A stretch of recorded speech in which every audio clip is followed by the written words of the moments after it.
Jasmine വിഷമിക്കണ്ട, ഞാൻ എങ്ങനെയെങ്കിലും ആ കള്ളനെ പോക്കും. തന്നെ ഇന്നലെ കണ്ടുമുട്ടിയെങ്കിലും ഇത്ര പെട്ടെന്നൊരു പരാതിയായിട്ട് തന്റെ മുമ്പിൽ വരേണ്ട വരുമെന്ന് ഞാൻ കരുതിയില്ല. ഓ, അതൊന്നും സാരമില്ലടോ. ഈ മോഷണം പോയ സാധനങ്ങൾ എന്തൊക്കെയാണെന്ന് പരാതിയിൽ വിശദമായിട്ട് എഴുതിയിട്ടുണ്ടല്ലോ അല്ലേ? എല്ലാം വിശദമായിട്ട് എഴുതിയിട്ടുണ്ട്. മറ്റെന്ത് കിട്ടിയില്ലെങ്കിലും എനിക്ക് എന്റെ താലിമല തിരികെ കിട്ടണം. 100%. എന്തായാലും സർ പതിപോലെ തന്നെ കഥയും ചെല്ലൊന്നും തകർത്തിട്ടില്ല. പിന്നെ പട്ടി ഇപ്പോഴും മയക്കത്തിലാണ് സർ. ഈ ജോലിക്കാരി ആളെങ്ങനെയുണ്ട്? നല്ല സ്ത്രീയാ. കഴിഞ്ഞ 10 വർഷത്തിലേറെയായിട്ട് അവൾ എന്റെ കൂടെ ഉള്ളതാ. ഈ രാത്രി എത്ര മണിക്കാണ് നിങ്ങൾ വാതിലുകളൊക്കെ അടയ്ക്കുന്നത്? ഒരു 8-8:30. അതിനു മുമ്പ് പട്ടി അഴിച്ചുവിടും. അപ്പൊ അതിനു മുമ്പ് കള്ളനകത്ത് കയറി. സാറേ, ആ ജോലിക്കാരിക്ക് സാറിനോട് എന്തോ പറയണമെന്ന്. വിളിക്കേ.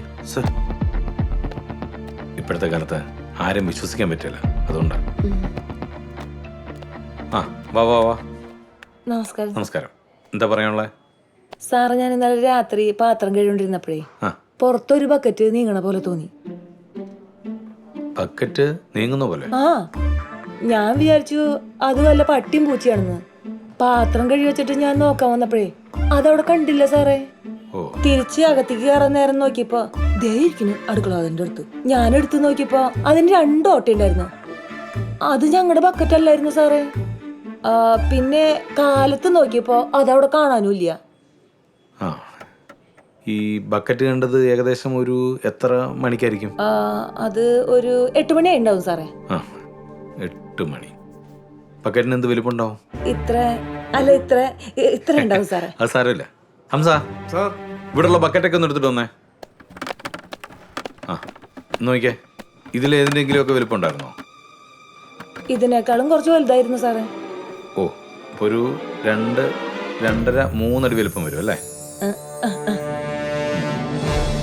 ജാസ്മിൻ, താനൊന്ന് വിട്ടോ, ഞാൻ വിളിച്ചോളാം. ശരി. ആ, ശരി. ആ, നമസ്കാരം.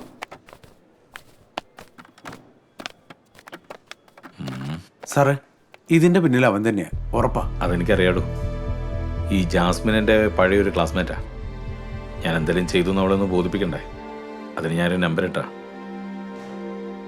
എന്നാലും ആ ബക്കറ്റ്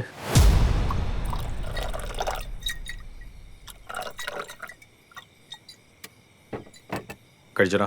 വേണ്ട സാറേ. സാരമില്ല, അടിച്ചോ. അതല്ല സാറേ, ഞാനിത് നിർത്തിയതാണ്.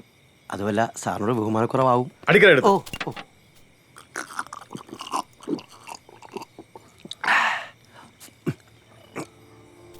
സാറിനെ വിളിപ്പിച്ചെന്താണെങ്കിൽ മനസ്സിലായി.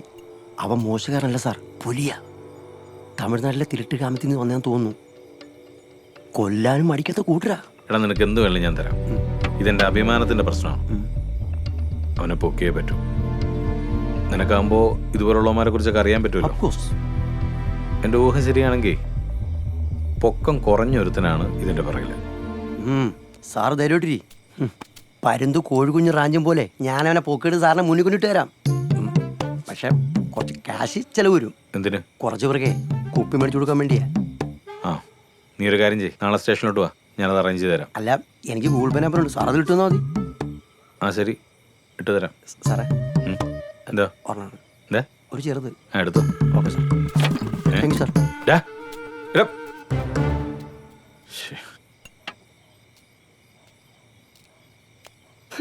നിങ്ങക്ക് ഇത് എന്തിന്റെ കേടാ മനുഷ്യ? ഒരു കള്ളനെ പിടിക്കാൻ മറ്റൊരു കള്ളൻ. നിങ്ങക്ക് നാണമില്ലേ? എടീ, മുള്ളിനെ മുള്ളുകൊണ്ട് എടുക്കാന്ന് നീ കേട്ടിട്ടില്ലേ? അതാണ് എന്റെ തന്ത്രം. അവസാനം ഈ മുള്ളേ നിങ്ങളുടെ തൊണ്ട തന്നെ കുത്തി കേറരുത്, പറഞ്ഞേക്കാം. ഓ, നെഗറ്റീവ്. തലയ്ക്ക് ഭ്രാന്ത് പിടിപ്പിക്കാൻ നീ ഒന്ന് പോയേ.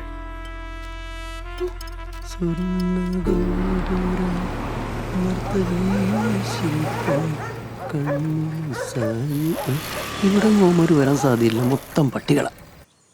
ഓം പവിത്രം പാവനാശനം ആയുർതേജോ ബലം സൗഖ്യം പിതൃകർമ്മ ക്രിയാഹം. ആ ഇലയിലെ ഒരു ഉരുളയെടുത്ത് കുടുംബ പിതൃക്കളെ മനസ്സിൽ സങ്കല്പിച്ച് അതും ഇലയിൽ വയ്ക്കുക. കൈ നനയ്ക്കുക. പവിത്രം അഴിച്ച് പിണ്ടത്തിൽ വെച്ച് തൊഴുത് നമസ്കരിച്ച് പിതൃമോക്ഷത്തിനായി പ്രാർത്ഥിക്കുക.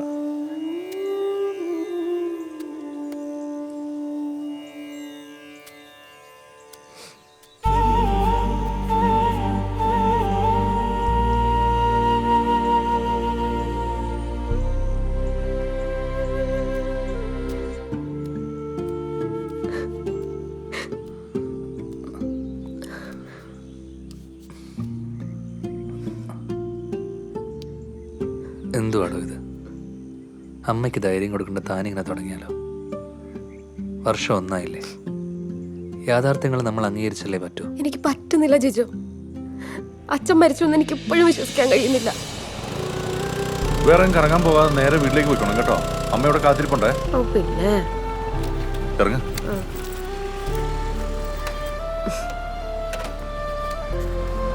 പിന്നെ വൈകുന്നേരം ഞാൻ കുറച്ച് ഡിലേ ആവും. നീ ഇവിടെ ഒന്ന് വെറുതെ വെയിറ്റ് ചെയ്യണ്ട. ഞാൻ വരും അച്ഛാ. ഓ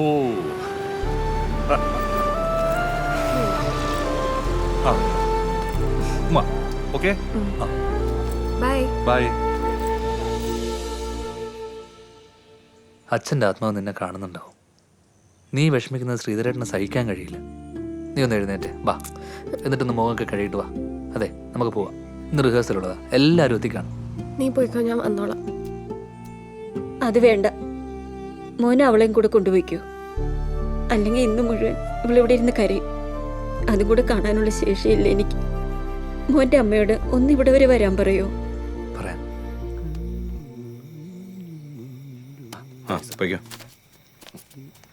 രാത്രി ഉറക്കമില്ല മാർക്ക്. നിർത്ത്. നീയായിരുന്നോ? നീ എവിടെ പോന്നു? സാറേ, ഉണ്ട ചോറിനും ചന്ദ്രൻ നന്ദി കാണിച്ചിരിക്കും. ഞാൻ സാറിന് വേണ്ടി ഇറങ്ങിയതാ. നീ അത് കാര്യമായിട്ട് നോക്കണടാ. സാറേ, അവനെ ഞാൻ പിടിച്ചു തരാം. സാർ എന്നെ പോലീസിലെടുക്കൂ. എടുക്കണോ? ചെല്ല്. വരട്ടെ സാറേ. ചെല്ല്.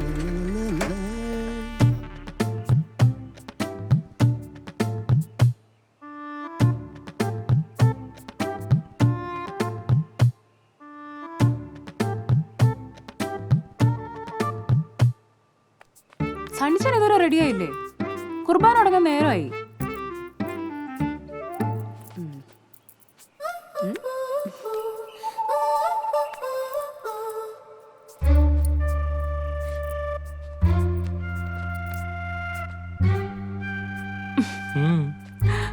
നമ്മൾ തമ്മിലുള്ള പ്രായ വ്യത്യാസം അറിയിക്കാതിരിക്കാനാണോ ഇങ്ങനെയൊക്കെ?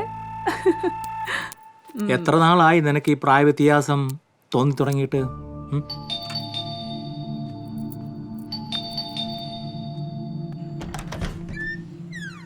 ആ, തോമച്ചനും ചേച്ചിയോ? വാ.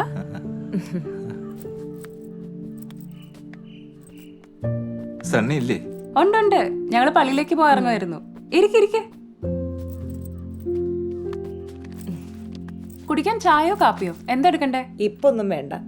മോളുടെ കല്യാണം ഉറപ്പിച്ചു. ആണോ? ഞങ്ങള് നിങ്ങളെ ക്ഷണിക്കാൻ ഇറങ്ങിയതാ. എന്തൊക്കെയുണ്ട് സണ്ണി വിശേഷം? സുഖം. താൻ ആള് കുറച്ച് സുന്ദരനായിട്ടുണ്ടല്ലോ. സണ്ണി മാത്രല്ല, ക്ലാരയും നല്ല സുന്ദരിയായിട്ടുണ്ട്. ക്ലാര ബ്യൂട്ടി പാർലർ പോകുന്നുണ്ടോ? പുരിയൊക്കെ ത്രെഡ് ചെയ്തിരിക്കുന്നു. പണ്ടിങ്ങനൊന്നും ആയിരുന്നില്ലല്ലോ, അതുകൊണ്ട് ചോദിച്ചതാ. ഇപ്പോഴെന്തായാലും നല്ലൊരു മണവാട്ടിയെ പോലെ ഉണ്ട്. മണവാട്ടി? ആരുടെ മണവാട്ടി ആണാവോ? ഇരിക്കൂ.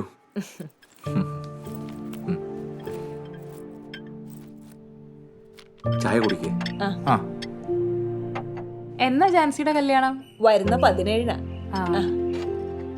രണ്ടാളും ഉറപ്പായും വരണം. ഞങ്ങളങ്ങ് എത്തിയേക്കാം. നമുക്ക് എന്തൊക്കെയുണ്ടെന്ന് പറഞ്ഞാലും മക്കളില്ലാത്തൊരു ദുഃഖം തീരാ ദുഃഖം തന്നെയാ. ഇപ്പോഴും ട്രീറ്റ്മെന്റ് ഒക്കെ ചെയ്യുന്നില്ലേ? ഉണ്ട്. ഞങ്ങൾ അടുത്തിടെ അറിഞ്ഞേ സണ്ണിയുടെ കുഴപ്പം കണ്ട കുഞ്ഞുങ്ങൾ ഉണ്ടാകാത്ത അല്ലേ? വിഷമിക്കൊന്നും വേണ്ട, മുട്ടിപ്പായിട്ട് പ്രാർത്ഥിക്ക്, കർത്താവ് കേൾക്കും. വചനം വായിച്ചിട്ടില്ലേ സണ്ണി? അബ്രഹാമിന് 100ാമത്തെ വയസ്സിലെ ഇസഹാക്ക് ഉണ്ടായത്. ഇന്നലത്തെ പത്രത്തിലുണ്ടായിരുന്നു 60 കഴിഞ്ഞ ദമ്പതികൾക്ക് മക്കളുണ്ടായിരുന്നു. അത് ഇരട്ടക്കുട്ടികൾ. മതി പോവാം. സണ്ണി ഒത്തിരി സ്ഥലത്ത് കല്യാണം വിളിക്കാറുണ്ട്. ഞങ്ങൾ ഇറങ്ങുക. എന്തൊരു ബെല്ലും ബ്രേക്കും ഇല്ലാത്ത നാക്കാടി നിന്നത്. അതിന് ഞാൻ ബൈബിളിന്റെ കാര്യമില്ല പറഞ്ഞത്, വെറുതെ എന്നെ വെക്കട്ട് കയറാൻ പറയത്. നിന്റെ നാക്കെ പിടിക്കാൻ ഞാനില്ലേ? മക്കളുണ്ടാവാത്ത സണ്ണിച്ചേന്റെ കുഴപ്പം കൊണ്ടാണെന്ന് ഞാൻ ആരോടും പറഞ്ഞിട്ടില്ല. മാതാവാണേ സത്യം.